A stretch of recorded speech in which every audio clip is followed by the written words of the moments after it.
Hey everyone, welcome back for another deep dive. Today we're looking at something pretty fascinating. It's a research paper called Beyond Sight. And essentially it's all about how we can train robots to use more than just vision, to really understand the world around them. Yeah, it's really pushing the boundaries of what robots can do. Hmm. Moving beyond just seeing and actually starting to feel and hear as well. It's like giving them a whole new set of senses. Right. And the paper talks about using language as a key part of this process. So not just for giving commands, but as a way to connect all these senses together. That's right. It's not just about adding more sensors to the robot. It's about teaching it to use those senses together in a meaningful way. Okay, so let's get into the details here. The researchers set up this robot arm with cameras, touch sensors, and a microphone. And they put it through a series of tasks to see how well it could learn. It's like a robot obstacle course designed to test its multisensory skills. Exactly. So the first task was pretty basic, grasping objects on a table, just to make sure the robot could handle simple scenarios. It's like a baseline test, making sure it can use both vision and touch to successfully pick up objects. Right. Then things got more interesting with task number 2, picking things out of a shopping bag.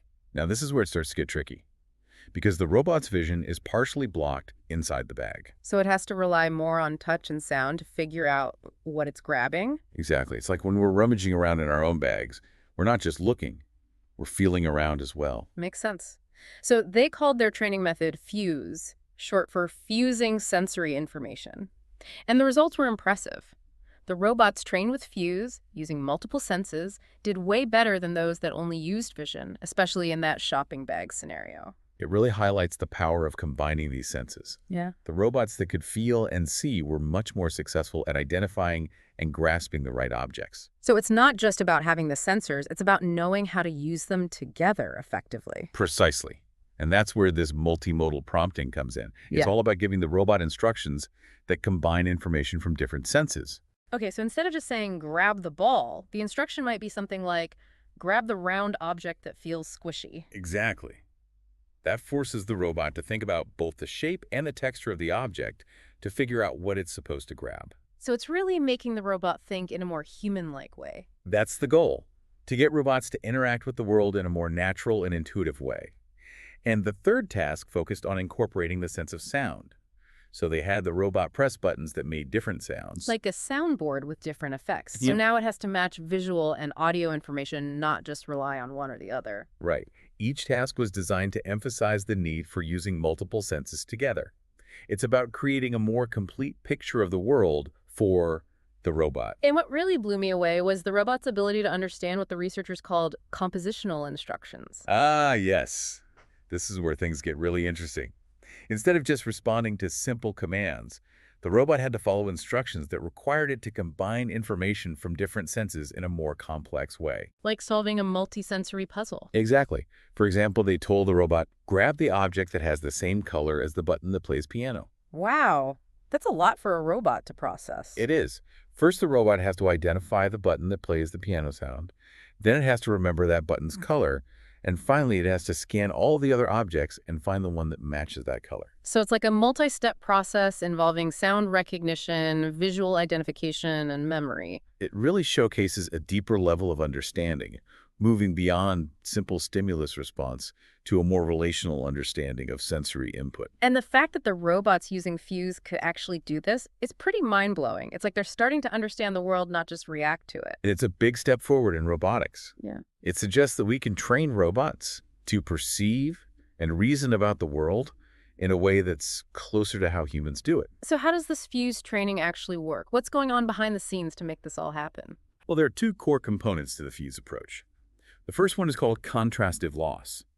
Imagine you're teaching a child the word tree while showing them a picture of a tree. Contrastive loss is similar, but for robots. It helps the robot learn to align different senses like vision, touch, and sound with language descriptions. So it's like the robot is learning a new language, but this language includes sights, sounds, and textures. Precisely. The second part is called generative loss. And this is where things are even more interesting. It allows the robot to actually generate language descriptions based on what it's sensing. So it's not just understanding our instructions, it can actually describe what it's experiencing in its own way. Exactly. It's like the robot is learning to put its sensory experiences into words. That's a huge step. It means the robot is not just a passive receiver of information, it's actively trying to make sense of the world and communicate its understanding. It creates a feedback loop. The robot senses attempts to describe what it senses, and then gets feedback to refine its understanding. And they tested FuSe with a large language model called Palagemma too, right? I know large language models are used in things like chatbots, but I don't fully understand how they fit into robotics. Large language models, or LLMs, are AI systems that are trained on massive amounts of text data. They're really good at understanding and generating human language.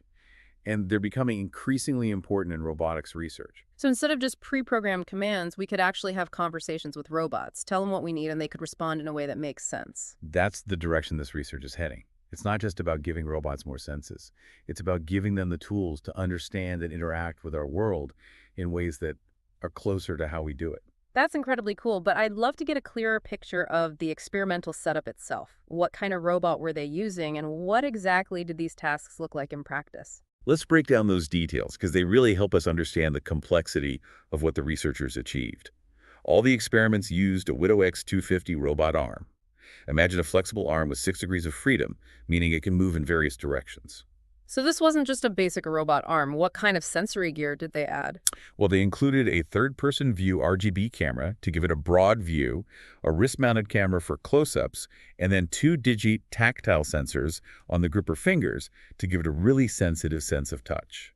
So it's like giving the robot two sets of eyes and incredibly sensitive fingertips. Exactly.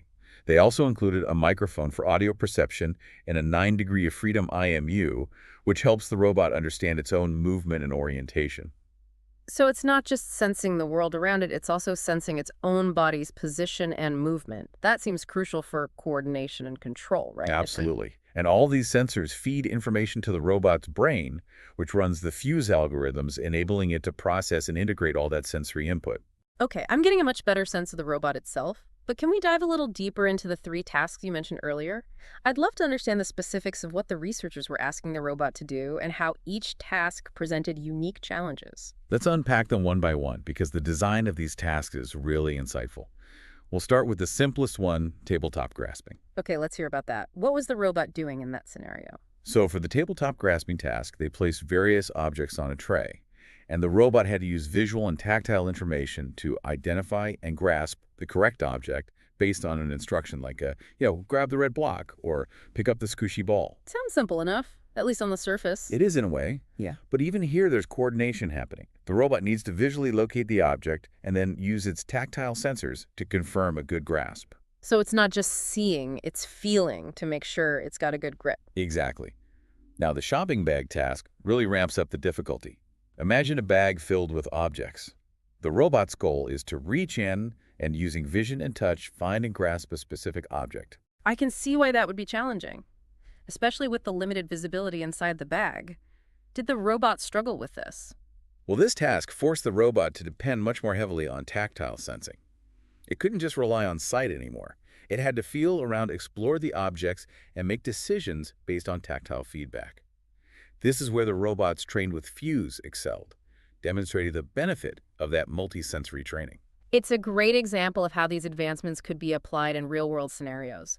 Think about robots working in warehouses or sorting through recycling situations with lots of clutter and variation. Absolutely. Yeah. It highlights the potential of this technology to tackle tasks that were previously very difficult for robots to perform reliably.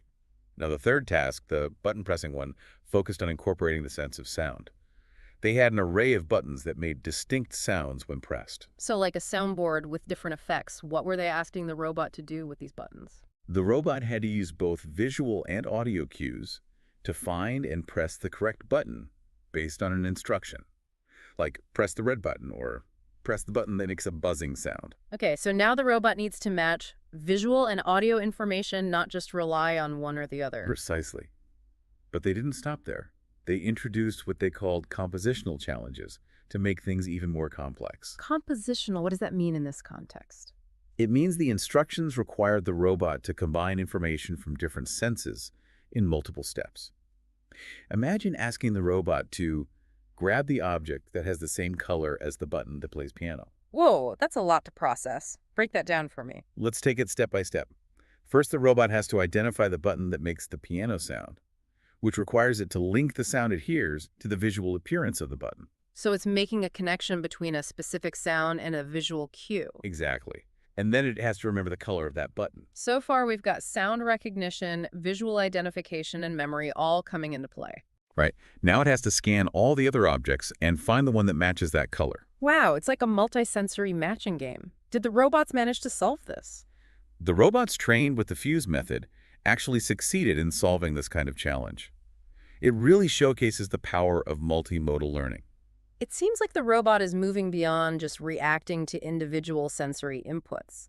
It's integrating them to solve more complex multi-step problems. That's one of the remarkable aspects of this research. It suggests that multisensory training can help robots develop a more comprehensive understanding of the world, enabling them to tackle more sophisticated tasks. And remember how they integrated a large language model into the system? Maybe that's part of what allows the robot to handle these complex instructions. The large language model plays a crucial role. It helps the robot process those multi-step compositional instructions by translating natural language into a format the robot's control system can understand. It's acting like an interpreter, bridging the gap between human language and robot actions. Exactly. But they didn't stop at just one compositional task. They introduced a second one that was even more challenging. Oh, really? How did they make it even harder? They introduced a brand new button that the robot had never seen before during its training. Let's say this new button made a distinct chirping sound. So a completely unfamiliar sound, adding another layer of complexity. Right. First, they had the robot press this new button, but only gave it visual instructions like press the blue button. This way, the robot learns the look of the new button and unknowingly associates it with the chirping sound. It's like incidental learning. The robot picks up the sound association, even though it's not explicitly told about it. Precisely. Then they use the robot's generative capabilities to have it describe the sound it just heard. Remember that generative loss aspect of FuSe we talked about earlier? Right, that's the part where the robot attempts to put its sensory experiences into words. So in this case, it would try to describe that chirping sound. Exactly. Let's say the robot comes up with a description. Press the button that makes a chirping sound. Now they present the robot with a set of familiar buttons from its training and instruct it to press the button that makes a chirping sound. So the robot has to recall all the sounds from its training and match the description to the correct button. That's quite a challenge. Did the FuSe-trained robots do any better with this task than those trained only with vision? Yes, they did. The robots trained with FuSe were more successful at navigating this complex multi-step task. It highlights the advantage of incorporating multiple senses and language into the training process. It's a compelling argument for expanding a robot's sensory world, allowing it to interact with information in a way that's more aligned with human experience. Absolutely. It's about moving beyond robots as simple machines that respond to basic commands and towards robots that can understand and interact with the world in a more holistic way. This is fascinating stuff. Before we go any further, I'd love to know more about the data used to train these robots. You mentioned a massive data set. Can you tell me more about that? They collected over 26,000 trajectories for training their models. Trajectories. What exactly does that mean in this context? A trajectory is a sequence of actions the robot takes to complete a task. So picture the robot reaching out to grasp an object. The entire sequence of movements involved from start to finish is a trajectory. Ah, okay, that makes sense. So they collected data on thousands of these action sequences, along with information from all the robot's sensors, and then used all of that to train the FuSe models. Exactly. And each trajectory was also labeled with a language description of the task. So they're essentially teaching by example, showing the robot how to do something, and then providing a verbal explanation of what's happening. That's a great analogy. It's like a coach demonstrating a move to an athlete and then explaining the technique.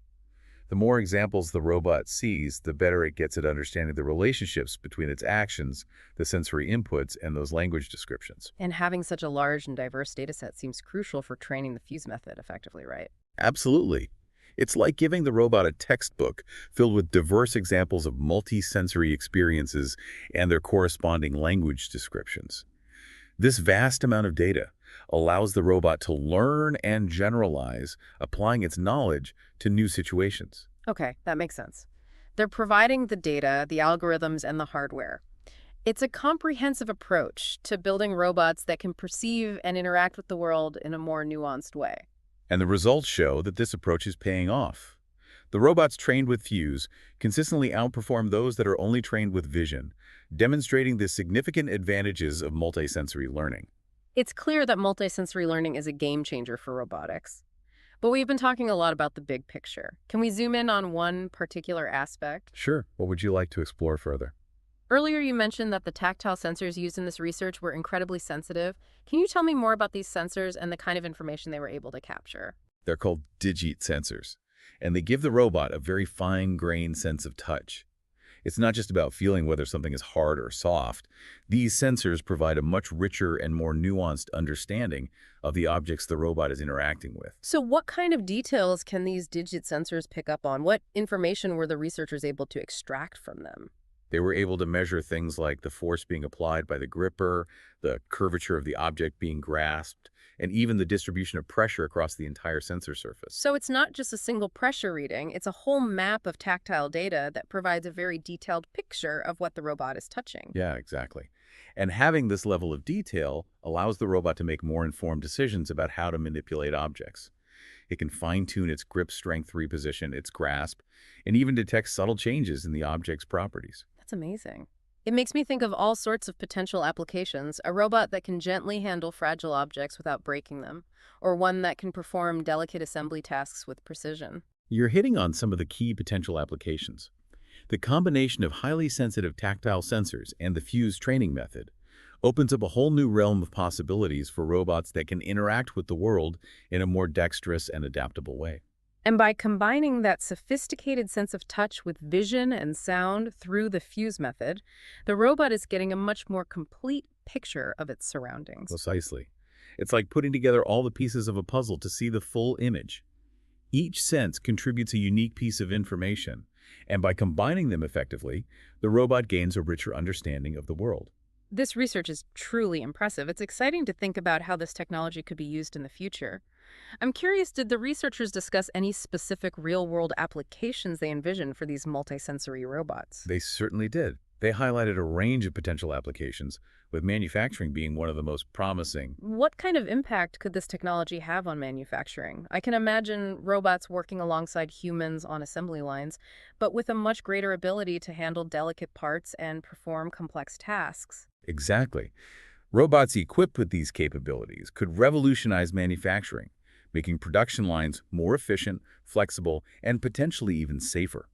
They can work collaboratively with human workers taking on tasks that are too intricate or hazardous for humans. What other fields could benefit from this technology? Healthcare is another area where multisensory robots could have a significant impact. Imagine robots with advanced tactile sensing, assisting surgeons in performing minimally invasive procedures. It's like having an extra set of hands with superhuman dexterity and sensitivity. That could lead to more precise surgeries with faster recovery times. Exactly. And beyond manufacturing and healthcare, they discussed applications in disaster relief. Think about robots being sent into dangerous environments to search for survivors or assess damage after an earthquake. They could be our eyes and ears and even our hands in situations where it's too dangerous for humans to go. Right. They could provide vital information and even offer assistance in those critical moments. These are just a few examples, but the potential applications are vast. As researchers continue to develop this technology, we can expect to see even more innovative and impactful applications emerge. This deep dive has certainly been thought-provoking. It's clear that we're entering a new era of robotics where robots are becoming more perceptive, adaptable, and capable of interacting with the world in ways that were previously unimaginable. I completely agree. And the research we've discussed today is a major step towards that future. It's opening up new horizons and challenging our assumptions about what robots can do. It seems like a good point to pause and let our listeners absorb all this amazing information. But there's one crucial element we haven't fully explored yet: the role of large language models in this research. You're right, we've touched on them briefly, but they deserve a dedicated discussion. They're at the forefront of AI revolutionizing the way we interact with machines, Yeah. and they're becoming increasingly important in robotics. For our listeners who are intrigued by this intersection of robotics and artificial intelligence, make sure to tune in for the final part of our deep dive. We'll be back soon to delve deeper into the world of large language models and their impact on the future of robotics. Welcome back. We're wrapping up our deep dive into multisensory robots with a closer look at the role of large language models, or LLMs. Yeah, these powerful AI systems are really changing how we interact with machines, and they're having a huge impact on robotics research. We've talked about how robots are being trained to use multiple senses like vision, touch, and sound to understand the world around them. And now we'll explore how LLMs are being used to enhance those capabilities, taking human-robot interaction to a whole new level. Before we get into the specifics, can you give us a quick overview of what LLMs are and what makes them so special? Sure. Think of LLMs as deep learning algorithms trained on massive amounts of text data. Yeah. We're talking billions, even trillions of words. So they've basically devoured a library's worth of information. What can they do with all that knowledge? That's the amazing part. Through this extensive training, they've become incredibly skilled at understanding and generating human language. So it's not just about recognizing words, it's about understanding the context and meaning behind them, right? Exactly. They can perform a wide range of language-based tasks, Yeah. from translating languages to writing different kinds of creative content. Interesting. I've even heard of LLMs composing music and writing poetry. That's pretty incredible. But how does this apply to robotics? We're talking about physical machines, not just text and language. That's where it gets really interesting. What makes LLMs so valuable for robotics is their ability to bridge the gap between human language and machine instructions. So instead of having to program specific commands, we could potentially communicate with robots using natural language like we do with each other. You got it. LLMs can translate our everyday language into a format that the robot's control system can understand and execute. It's like having a built-in interpreter that helps humans and robots communicate more effectively. That makes a lot of sense. It's been hinted at throughout this deep dive, but now it's all coming together. So how did the researchers in this paper actually integrate LLMs into their robot system? Well, one way they're using LLMs is to improve the robot's ability to understand and respond to those multimodal instructions we discussed earlier, the ones that combine information from different senses. Like that example with the piano sound, grab the object that has the same color as the button that plays piano. Exactly. That kind of instruction is tricky because it requires the robot to process visual and audio information and then make a decision based on that combined input. An LLM helps the robot parse that complex instruction, breaking it down into smaller parts and understanding the relationships between them. So the LLM is like a conductor, making sure all the different sensory inputs are being interpreted and used correctly. That's a great analogy. It's providing the high-level cognitive abilities while the robot's sensors and actuators handle the physical interaction with the world. It's a fascinating blend of artificial intelligence and robotics.